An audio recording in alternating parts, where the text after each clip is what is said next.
question কৰিব নালাগে ঠিক আছে তাৰ মোৰ মানে এয়াৰপোৰ্ট যাবও লাগে কালিলৈ ৰাহুল গান্ধীৰ লগত মিটিং আছে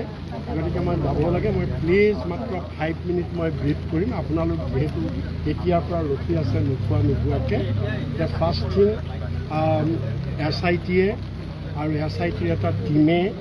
under the SP doctor Raji Kalita তেখেতসকলে প্ৰায় more than 4 hours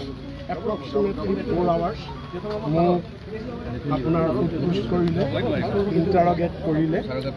ভিতৰত কি সুধিছে সেইটো কথা মই নকওঁ তদন্তৰ খাতিৰত মই সেইখিনি কথা নকওঁ মোক যিখিনি সোধ কৰিছে দীঘলীয়া সময়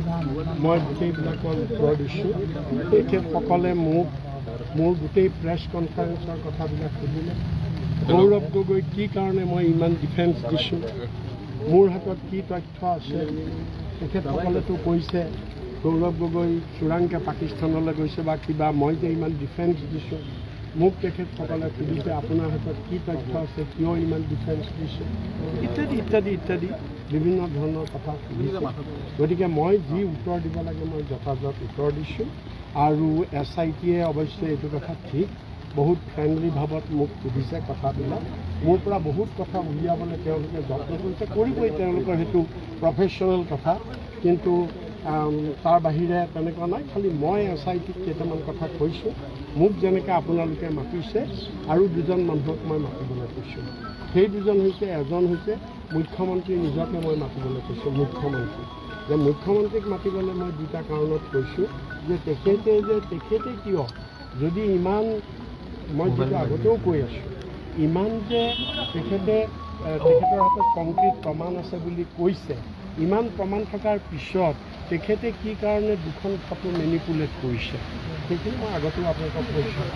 পাৰ্লিয়ামেণ্টৰ আগৰখন ফটো আৰু আটাইবোৰ এই হেৰিয়াৰ এম্বেচিত ডিছকাশ্যন হয় গতিকে সেইটো মই কৈছোঁ তেখেতক মাতিব লাগে দ্বিতীয়তে মই কৈছোঁ মুখ্যমন্ত্ৰীয়ে যে কৈছে যে আমি পাকিস্তানৰ লগত যোগাযোগ কৰি আছোঁ আৰু পাকিস্তানে সেইটোবিলাকৰ সময় লাগিব ইনফৰমেশ্যনবিলাক আহিব মই কৈছোঁ এতিয়া যুদ্ধ চলি থকা সময়ত তেখেতে কেনেকৈ পাকিস্তানৰ লগত যোগাযোগ কৰিলে আৰু তেখেতে যিহেতু ডাইৰেক্ট পাকিস্তানৰ লগত যোগাযোগ কৰিব নোৱাৰে তেখেতকো মাতি সোধক বুলি কৈছোঁ তেখেতক নামাতে কিন্তু মোৰ যুক্তিটো কৈছোঁ আৰু মই দিগন্ত কলিতা আমাৰ বিজেপিৰ এগৰাকী MLA জানে তেওঁৰ হৈছে আপোনাৰ এইখন মই আজি SITক দাখিল কৰিছোঁ এই তেওঁৰ হেৰিখন ক'ত গ'ল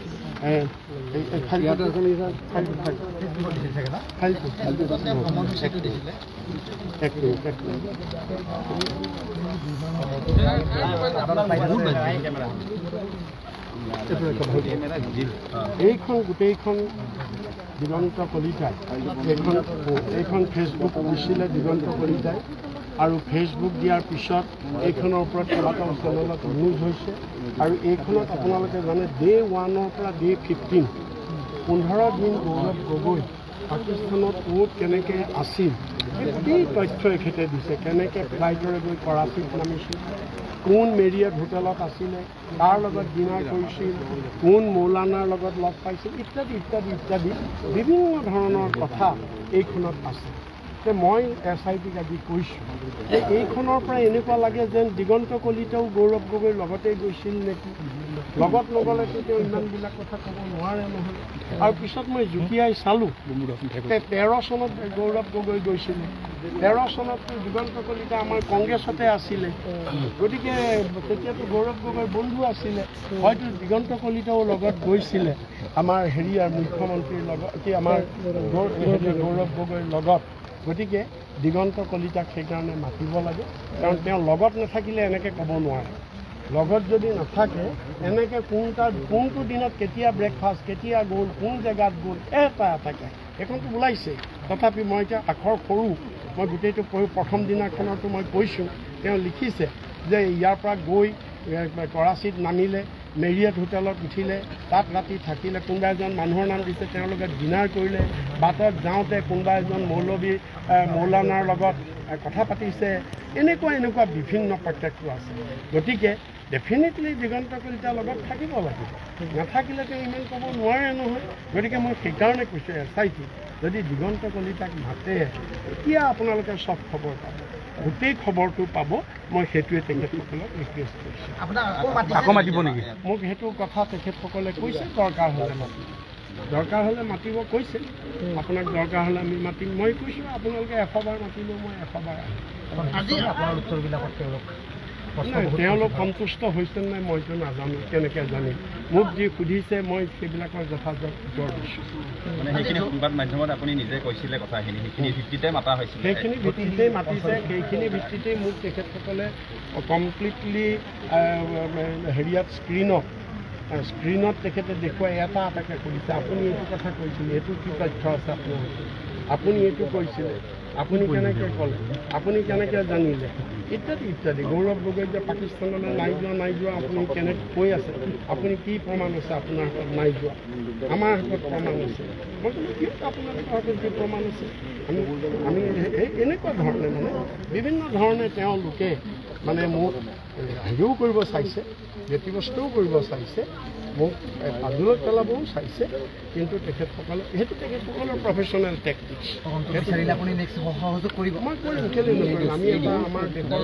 নাগৰিক আমি আইন কংগ্ৰেছ দল আমি সদায় আইনক সন্মান কৰোঁ আমি কংগ্ৰেছ দলে গতিকে আইনক আমি সন্মান কৰিম আকৌ তেখেতসকলে যদি মোক মাতে মই ডেফিনেটলি ঠিক আছে